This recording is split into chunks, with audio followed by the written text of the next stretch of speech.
Welcome back. Thanks so much for tuning into the Kelly Roach Show. Today, we're going to dive into how to prepare to make a business investment to ensure that you get the biggest and the best ROI possible.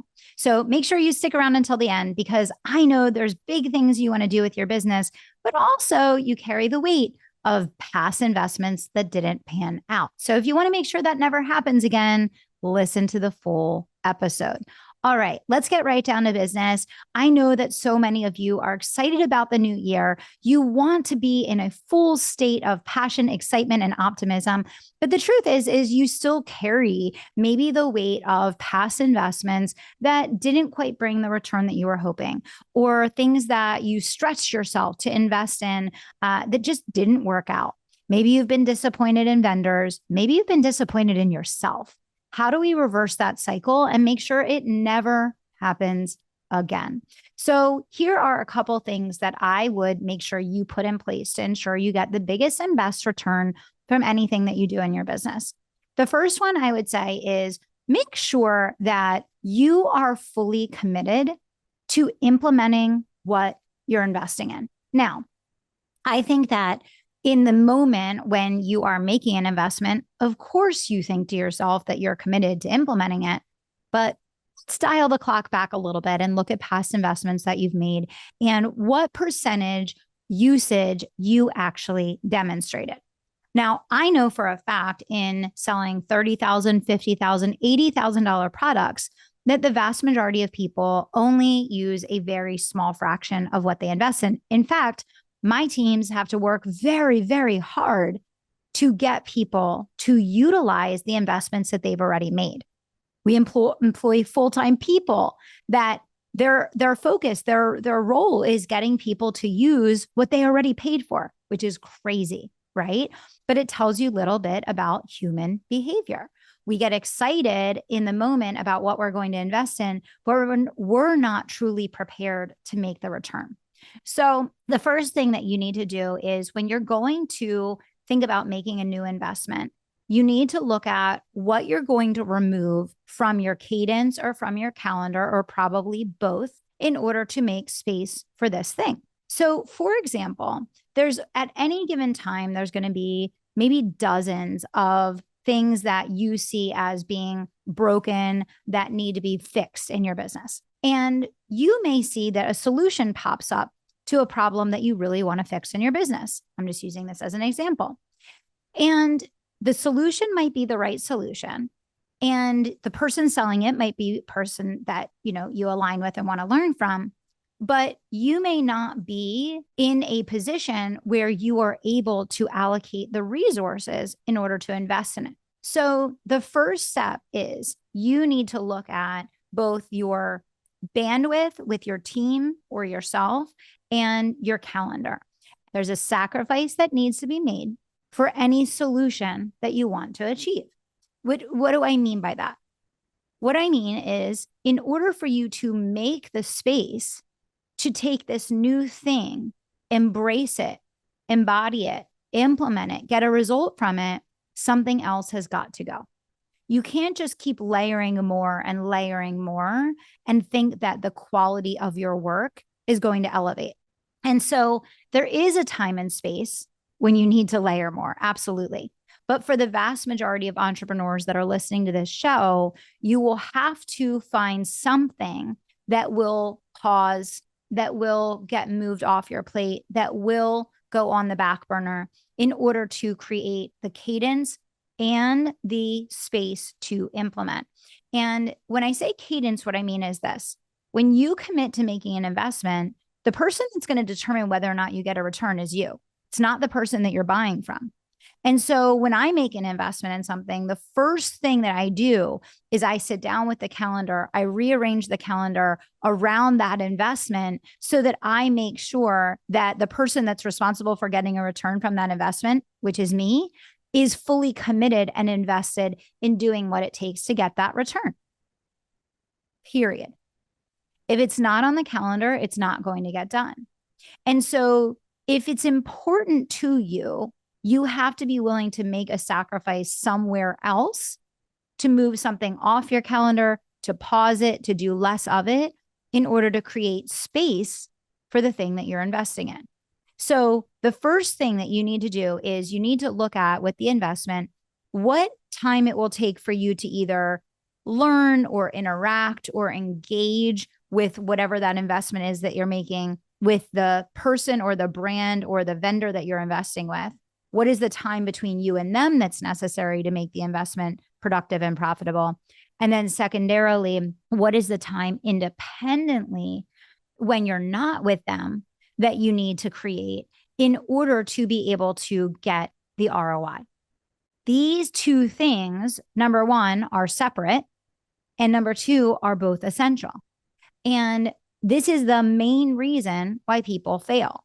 They fail because they make the investment, and in their mind, they think of the investment as separate from these two items, which are the weekly time spent consuming, interacting, or working with the brand that you're investing in.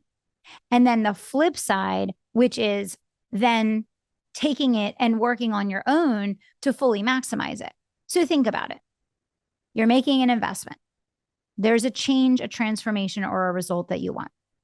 You're going to have maybe minimal time that you're interacting with the person or the brand or the trainer or whatever it is that you're investing in.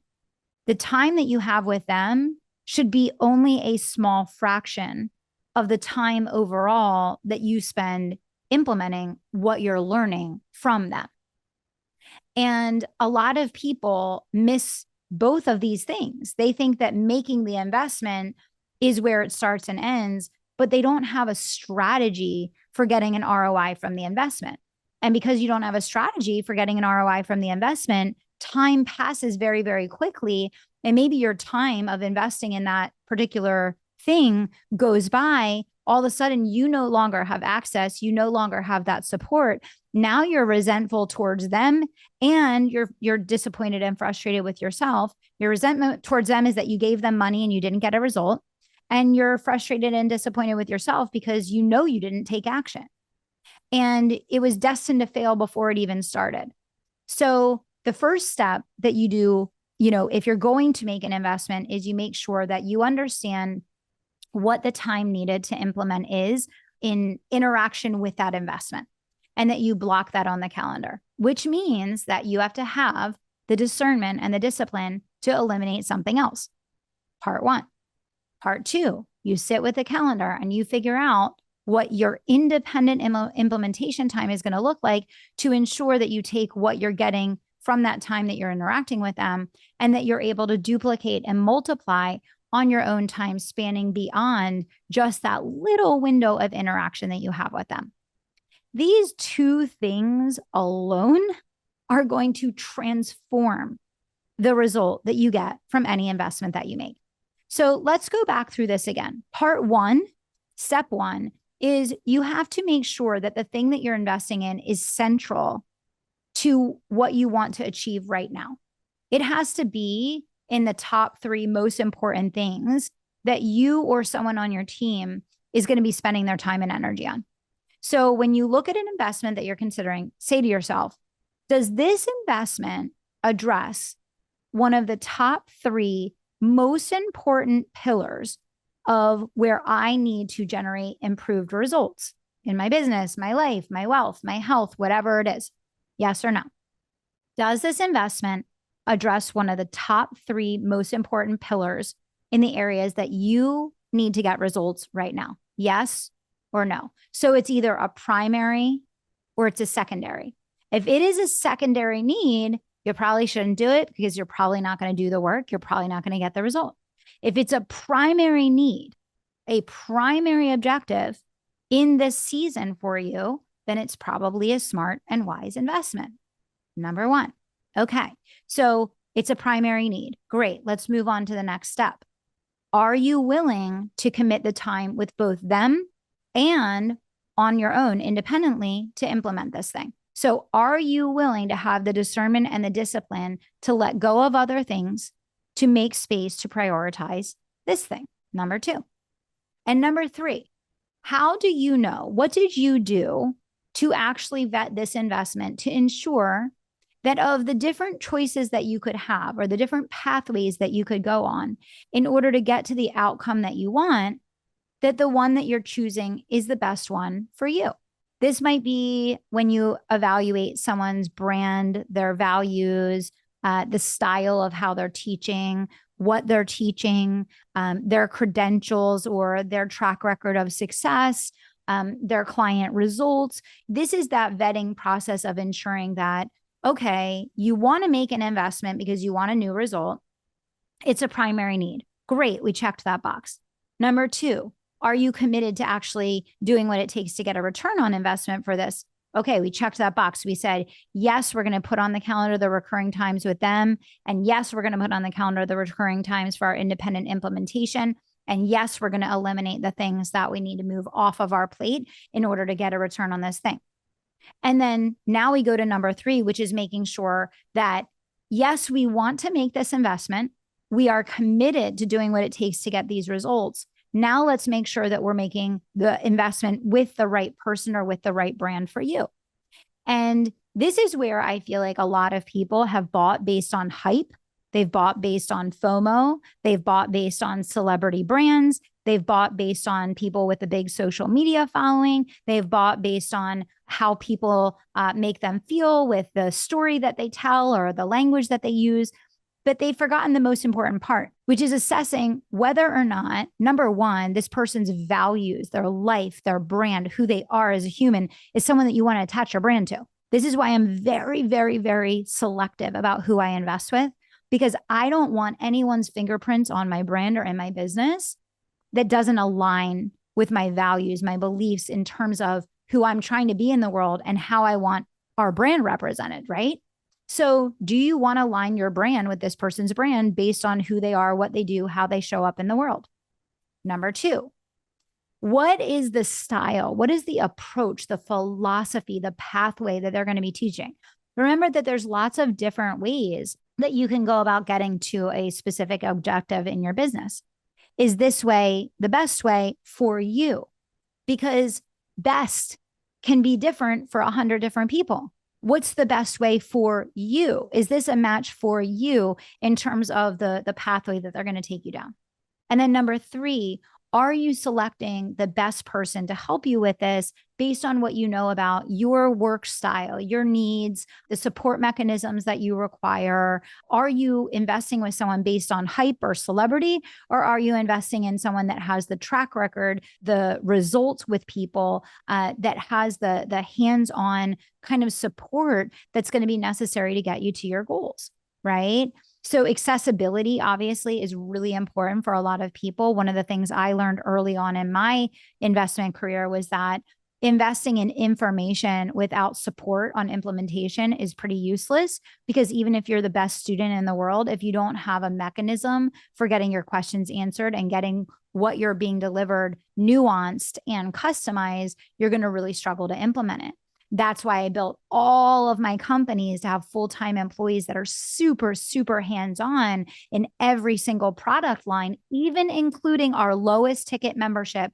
Every person has a relationship with a human that is a full-time employee of our organization, because I understood from making my own failed investments that information without support on implementation does not work. Even if you're a great student, even if you have great intent, because you're going to have questions, right? So these are 3 steps that you can take using this as a guiding principle as you go through the year of 2025 and you want to make new investments in your business to make sure that you get the highest and best ROI. And the best philosophy is to assume that the person that's responsible for getting an ROI on any investment that you make is you. But you have to have a strategy, a clear strategy for how you're going to make sure you get that return on investment. And that may also mean working on yourself, working on your mindsets, your beliefs, making sure that you're committing not just to the tactic or the strategy, the thing that you're learning, but the work that you'll have to do on yourself as a person to elevate into where you're trying to go next. But I hope this gave you a great roadmap with clear action steps 1, 2, and 3 to help you make better investments, get a bigger return, and have the confidence to invest in yourself once again. Because we all know the best investment we can possibly make is in ourselves, in our growth, in becoming the person that our dreams require. And so I encourage you to keep investing, keep believing, keep taking those steps, but make sure you're setting yourself up for success in the process. Thanks for tuning into the Kelly Roach Show, and I'll see you back here soon.